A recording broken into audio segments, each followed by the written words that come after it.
আসসালামু আলাইকুম। Hello everyone, কেমন আছেন আপনারা সবাই? আশা করছি সবাই অনেক অনেক অনেক বেশি ভালো আছেন। আলহামদুলিল্লাহ, আমিও ভালো আছি।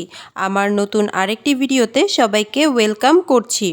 আজকের ভিডিওতে আমি আপনাদের সাথে শেয়ার করব আপনারা কিভাবে খুব সহজে বাসায় বসে পার্লারে অনেক টাকা খরচ না করে হেয়ার স্পা করতে পারবেন। আমরা সবাই চাই ঘন কালো রেশমি চুল, আর তার জন্য নিতে হয় নিয়মিত চুলের যত্ন। হেয়ার স্পা আমাদের চুলের জন্য অত্যন্ত উপকারী।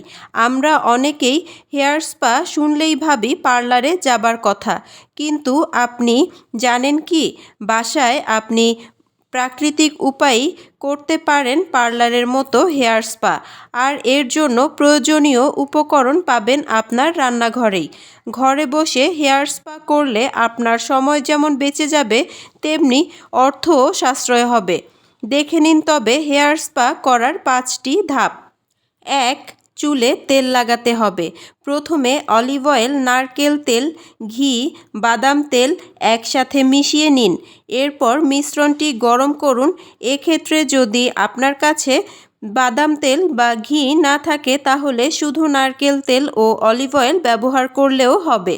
এই মিশ্রণটি 5 আঙুল দিয়ে লাগাবেন অথবা তুলা দিয়ে লাগাবেন, যাতে মিশ্রণটি চুলের গোড়ায় গোড়ায় পৌঁছে। 2. চুলে হেয়ার মাস্ক অথবা হেয়ার প্যাক ব্যবহার করা। এ পর্যায়ে হেয়ার মাস্ক প্রস্তুত করুন। আপনি চাইলে মার্কেট থেকে রেডিমেড হেয়ার মাস্ক কিনে ব্যবহার করতে পারেন, আর তা না হলে নিজেই বাসায় হোমমেড হেয়ার মাস্ক তৈরি করে নিতে পারেন।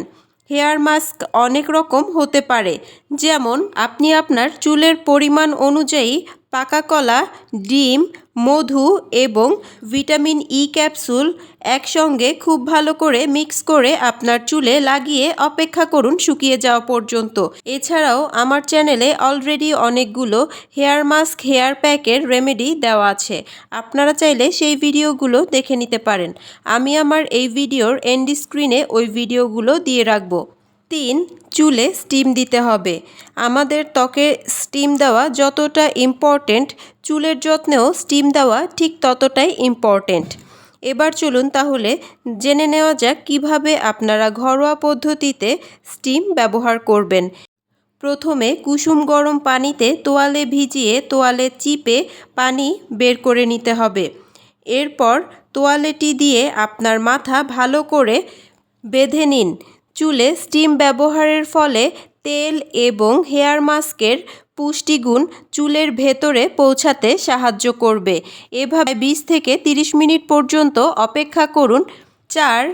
চুলে শ্যাম্পু ব্যবহার করতে হবে। এবার আপনি আপনার পছন্দ মতো যে কোনো শ্যাম্পু ব্যবহার করুন এবং কুসুম গরম পানি দিয়ে চুল ভালোভাবে ধুয়ে নিন। শ্যাম্পু একটু পানিতে গুলিয়ে দিতে পারলে ভালো, এতে ফেনা বেশি হয়, তবে খেয়াল রাখবেন পানি যাতে খুব গরম না হয়, এতে চুল পড়ার আশঙ্কা থাকে। 5. চুলে শ্যাম্পু ব্যবহার করার পর এবার চুলে কন্ডিশনার লাগান। কন্ডিশনার ব্যবহারের ফলে চুল হয়ে উঠবে মোলায়েম ও সিল্কি, তবে কন্ডিশনার চুলের গোড়ায় লাগাবেন না, এতে চুলের গোড়া নরম হয়ে চুল পড়ে যেতে পারে। বাসায় নিজেও বানাতে পারেন হোমমেড হার্বাল কন্ডিশনার। এর জন্য চা পাতা জাল দিয়ে ঠান্ডা করে নিতে হবে। এরপর এতে লেবুর রস মিশিয়ে কন্ডিশনার হিসেবে চুলে লাগাতে পারেন। এই সম্পূর্ণ প্রসেসটি আপনারা আপনাদের চুলের যত্নে মাত্র একবার ব্যবহার করলেই ভালো ফলাফল পাবেন। আশা করছি আমার আজকের ভিডিওটি আপনাদের ভালো লাগবে এবং উপকারে আসবে। আপনাদের যদি এই ভিডিও সম্পর্কে কোনো কনফিউশন থেকে থাকে তাহলে আমাকে কমেন্ট করে জানাতে পারেন। এই ধরনের আরও নতুন নতুন বিউটি টিপস এবং রেমেডি পেতে ফেসবুক পেজ লাইক, ফলো এবং ইউটিউব চ্যানেল সাবস্ক্রাইব করে পাশে থাকবেন। যারা কাজটি অলরেডি করে ফেলেছেন তাদেরকে অসংখ্য ধন্যবাদ। ভিডিওটি ভালো লাগলে ভিডিওতে একটি লাইক, কমেন্ট এবং শেয়ার করতে ভুলবেন না। আপনাদের এক একটি লাইক, কমেন্ট এবং শেয়ার আমাকে নতুন নতুন আরও অনেক ভিডিও করার উৎসাহ যোগায়। আমার আজকের ভিডিওটি এই পর্যন্তই। সবাই ভালো থাকবেন, সুস্থ থাকবেন। আল্লাহ হাফেজ। Thanks for watching.